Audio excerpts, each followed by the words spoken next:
Meu nome é Louise Holt e eu venho de Loughborough University, no Reino Unido. E eu gostaria muito de mudar a apresentação que eu vou fazer para torná-la mais animada. Mas eu estou aqui para falar com vocês sobre o meu trabalho. A apresentação está em português, mas eu vou falar em inglês. E vamos falar do poder das amizades dos jovens nas escolas. Aqui está meu endereço de e-mail, caso alguém queira entrar em contato. Eu só gostaria de reforçar o nosso obrigado a Gabriela pelo convite, pela organização da conferência. Eu fico muito feliz em estar nessa 6ª edição aqui no Brasil. E nós começamos muito pequenos e achando que tínhamos muito a fazer. Na verdade, no começo eu era a única acadêmica convidando pessoas para conversar e ver onde o evento ia levar. E nós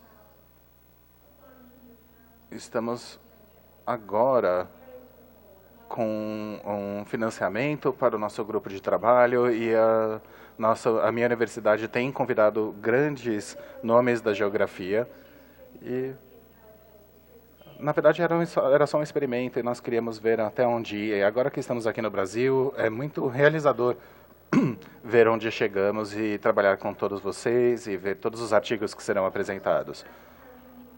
Hoje eu vou falar do poder das amizades dos jovens nas escolas e esse artigo, na verdade, reflete alguns projetos que eu trabalho.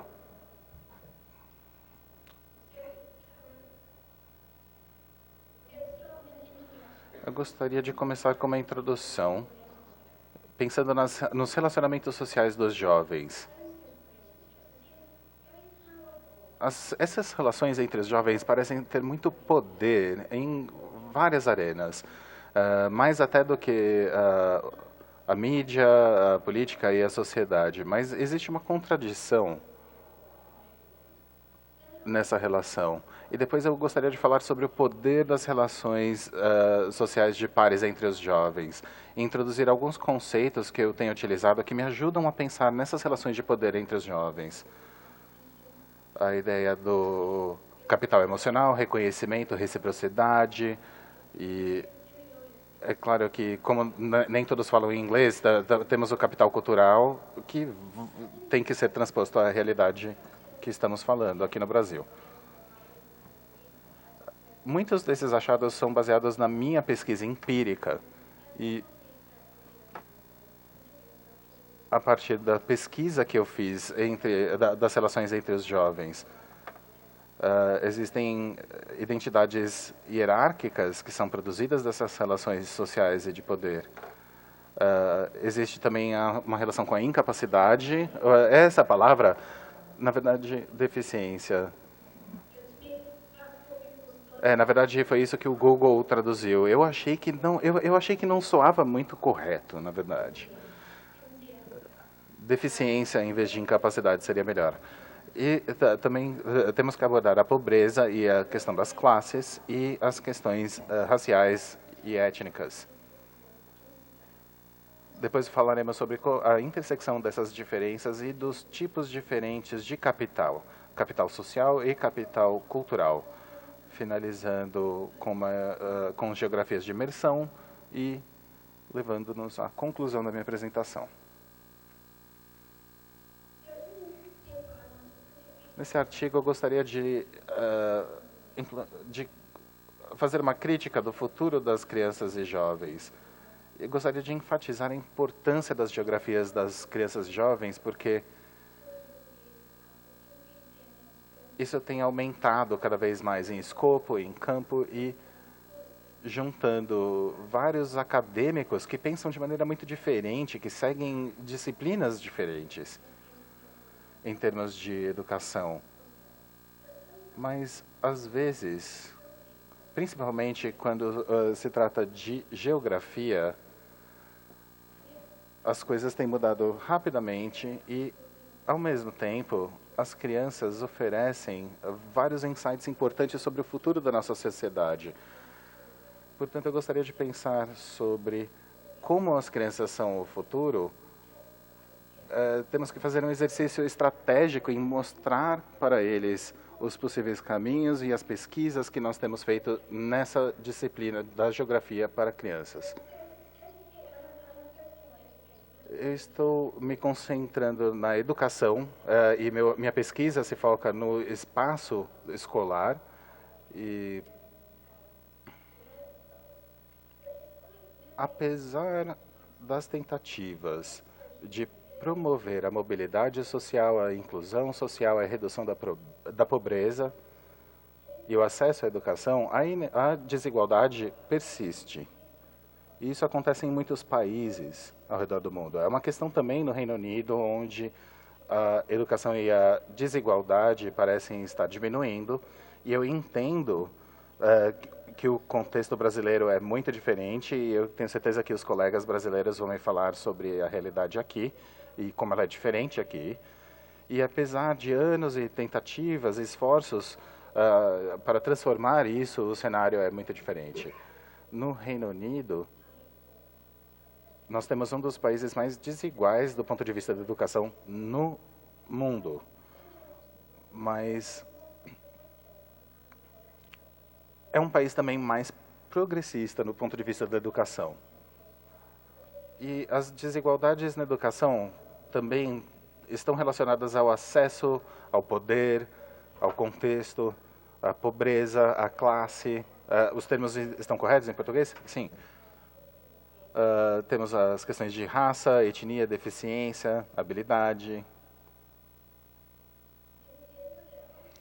E no Brasil, o Carvalhes afirma que as tentativas de abordar as desigualdades sociais e educacionais e mais amplas reduziram as desigualdades na educação, criando oportunidades mais iguais entre as pessoas.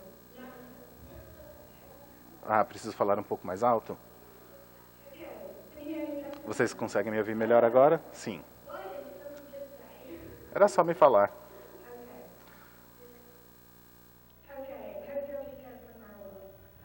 Muito bem. No Brasil, existem tentativas de promover mais igualdade nas oportunidades de educação, mas existem características da desigualdade que persistem aqui.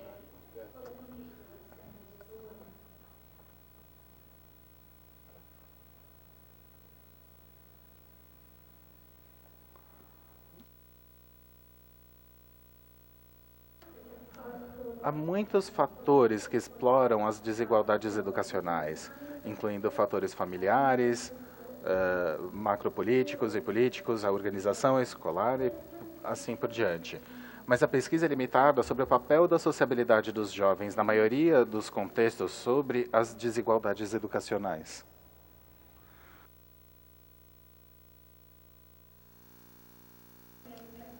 E a minha pesquisa é basicamente o que eu vou falar hoje. Ela está baseada no Reino Unido e ela tem uma perspectiva muito peculiar. Eu entendo que existem conceitos que ressoam mais em outras culturas, mas essa pesquisa foi realizada ao longo de 20 anos com jovens com cerca de 175 jovens e 90 adultos, incluindo professores, pais, responsáveis pelas políticas educacionais. E eu tenho interesse em ver os jovens como agentes no espaço e no lugar, e como eles reproduzem ou podem desafiar e transformar, por meio de suas próprias práticas sociais, performances, reflexões e representações, diferenças ligadas às subjetividades corporificadas que vinculam a diferenças duradouras na sociedade, por exemplo, a desabilidade, pobreza, exclusão social, classe, etnia e raça. E entendemos que as crianças são seres sociais e são deveres encarnados. Como um artigo que eu publiquei com Holloway e Mills em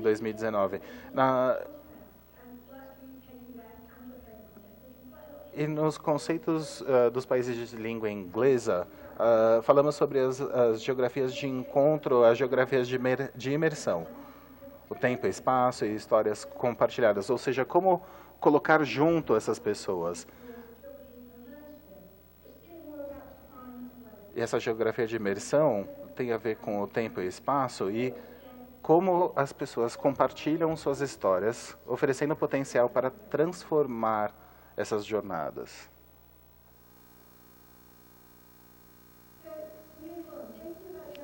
Pensando nas relações entre os jovens e o poder que elas têm e como elas são negligenciadas pela mídia e pela sociedade, nós pensamos que se nossos filhos crescerem brincando e aprendendo com pessoas de diferentes origens, eles serão menos preconceituosos, mais compreensivos nas diferenças, mais confiantes e mais resilientes, vivendo em uma sociedade globalizada e conectada. Esse tipo de ideia é, na verdade, algo que é muito presente na política e na mídia. Nós vemos as crianças como o futuro e vemos as crianças como a corporificação da possibilidade de transformar a sociedade. Ao mesmo tempo, existe um acordo ou negação das agências de jovens, dos protagonistas, do protagonismo desses jovens. Mas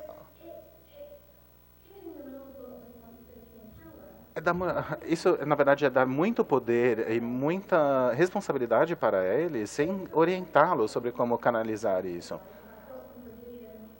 E eu tenho alguns exemplos de geografias de crianças e jovens que têm enfatizado os aspectos importantes e aplicados no contexto brasileiro. Quer dizer, as crianças reproduzem as diferenças através de suas agências, que são social e espacialmente situadas, e eles reproduzem eixos de poder. E as crianças também, reproduzindo esses eixos de poder, acabam espalhando as diferenças sociais em termos de raça, etnia, gênero, mas a colocalização, ou colocar junto, pode fornecer um contexto para um reconhecimento e empatia. Isso provavelmente faz sentido para a maioria de nós. Quer dizer, se os jovens não interagem, não convivem uns com os outros, como que nós vamos mudar esses estereótipos e essas diferenças entre cada um? Há dois conceitos fundamentais com os quais vamos pensar como que as crianças são constituídas no poder e como que é o poder das suas relações sociais.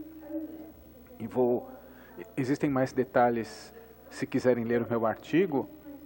O que a gente está tentando pensar é como que as relações sociais dos jovens conseguem trabalhar com a necessidade do reconhecimento emocional. Vivemos em um mundo no qual precisamos nos sentir reconhecidos como sociedade. Isso é fundamental para a nossa existência, como qualquer outra necessidade básica. E dentro desse contexto, a necessidade do reconhecimento é assim que são forjadas as relações de poder. Se eu escolher ser uma mãe, nutrir o meu filho, eu vou reproduzir a minha feminilidade de forma inconsciente ou deliberada, como parte das minhas motivações de consciência. Temos um outro estudo que também não vou passar muito tempo sobre ele, porque tem um tempo um pouco limitado. Foi uma pesquisa qualitativa que trabalhou com a experiência de jovens e também adultos, observação em profundidade com diversos métodos e participantes. Mas não foi uma pesquisa totalmente participativa. Ou seja, vamos pensar no tempo que eu tenho ainda. Vamos um pouco pensar nas diferentes relações que as crianças reproduzem dentro das suas práticas sociais. Primeiro, a deficiência. uma boa parte da minha pesquisa tem foco em como que os jovens forjam as diferenças emocionais e a aprendizagem corporal. E como que nas escolas essas diferenças são reproduzidas. A ideia, então, da deficiência, especialmente quando pensamos em pessoas com necessidades especiais, que precisam de um apoio extra no espaço escolar, como que fica a condição de seu corpo e mente, quais são as normas da aprendizagem e como que isso acontece nas suas experiências e como que a pessoa é considerada deficiente ou competente, o que a sociedade decide o que é normal e anormal. E qual é a interseção de tudo isso? As pessoas têm experiências diferentes do que são esses espaços e estados mentais, emocionais. Ou seja, pensar na pessoa que é deficiente e a pessoa que foi tornada deficiente. Ou seja, todo este processo é um processo de bastante poder, que tem um poder incrível.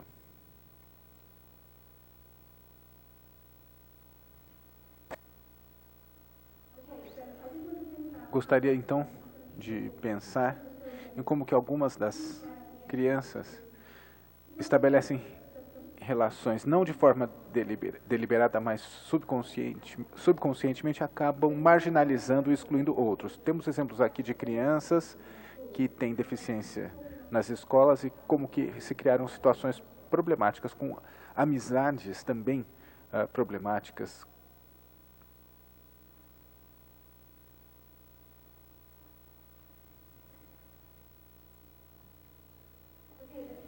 E aqui temos uma representação mais positiva de como que o Ali está girando em círculos. Ele usa uma cadeira de rodas, então está girando em círculos com 4 meninas segurando atrás da cadeira de rodas. Todas as crianças estão rindo, parece que estão se divertindo. E uma das meninas envolvidas, ela falou do significado do jogo. Esse jogo foi o Ali que inventou, é bem divertido. Você tem que segurar a parte de trás da cadeira de rodas e fica tonto, né? E ele é como se fosse a carruagem, nossos cavalos. Ou seja, assim como os jovens e crianças têm seu próprio comportamento, eles podem excluir e marginalizar uns aos outros, a gente também pode pensar que as próprias escolas podem levar a isso. Se houver conexões, há sempre uma chance de superar e questionar, ou seja, colocá-los juntos. A colocação nem sempre leva a superar essas diferenças negativas, mas isso pode acontecer também, ou seja, questão de tempo e também de espaço. Precisamos enfatizar a importância do espaço e de colocar as pessoas juntas. A importância também de ter uma história compartilhada e também as conexões que ajudam, então, as pessoas a criarem conexões baseadas nas amizades e também ter interesses compartilhados e atividades que gostam de fazer.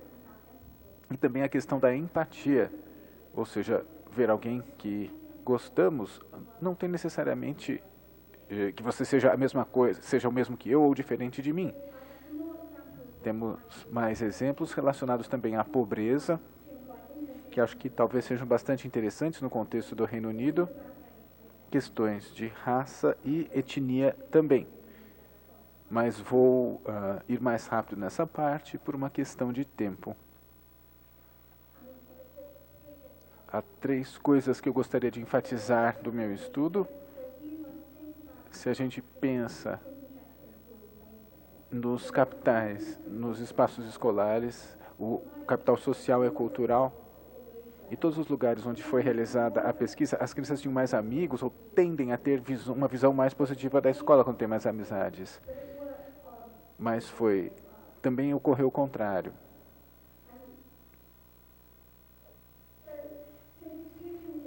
Então, esses 2 elementos se interconectam. Gostaria de falar o seguinte também, e quando os educadores e pais talvez não prestem atenção suficiente às próprias relações sociais das crianças e o que elas disseram.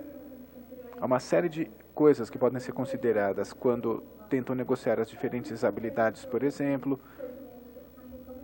E às vezes essas relações podem ser problemáticas, disruptivas, mas muitas vezes não pensam sobre o quanto que essas crianças são vulneráveis e podem ser excluídas e marginalizadas. Nas nossas práticas de educadores, muitas vezes não consideramos as relações sociais dessas crianças e o quanto que isso é vital para a sua experiência nas escolas. E, por exemplo, ter um professor inspirador é algo extremamente importante, como sabemos.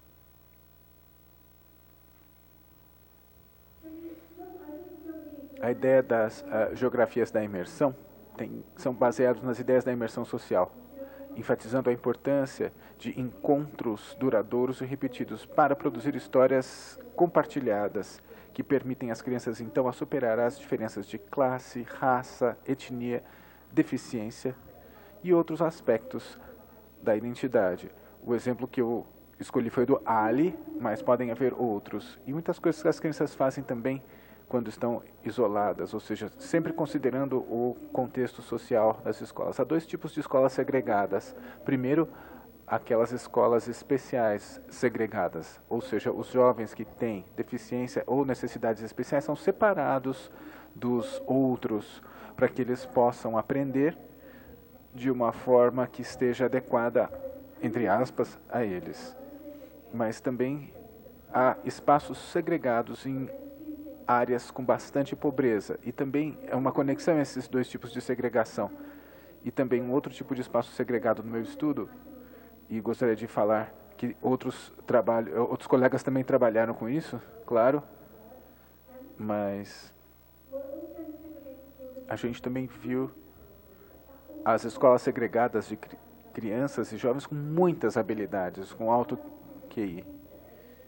E são escolas gratuitas também, de acesso gratuito, mas as crianças com origens mais ricas têm o apoio dos pais, de professores particulares, e aprendem a passar nesses testes para entrarem nesses espaços onde há uma educação de altíssimo nível. Ou seja, a questão não é só de segregação versus integração, uma série de micro-exclusões, micro-marginalizações nas relações sociais das crianças. E no contexto atual, aumenta a segregação. E esses dois tipos de segregação ocorrem no Reino Unido e uma série de outros países no mundo globalizado. Claro, vocês vão me dizer como que isso acontece no Brasil também. Para concluir a importância do futuro das crianças e dos jovens, ou a futuridade das crianças e jovens nos discursos políticos, se diz que as crianças são o nosso futuro. E também nas políticas educacionais que vão mudar então a sociedade. Bom, isso parece dar às crianças uma responsabilidade que, de alguma maneira, injusta, porque eles deveriam superar todos os erros das gerações anteriores, e sem que a gente os possibilize. E, ao mesmo tempo, a gente lhes nega a agência, o protagonismo de mudar o mundo, para que eles tenham que incluir, excluir, brincar com algumas crianças e não com outras. As relações sociais dos jovens são muito poderosas e têm o poder de reproduzir, e muitas vezes reproduzem as diferenças duradouras, como todos nós, nas nossas práticas sociais. Mas eles também têm o objetivo ou a capacidade de mudar e questionar. A geografia de imersão podem fornecer um contexto para as crianças e jovens desenvolver uma história e conexões compartilhadas que podem desafiar, questionar os eixos das relações de poder.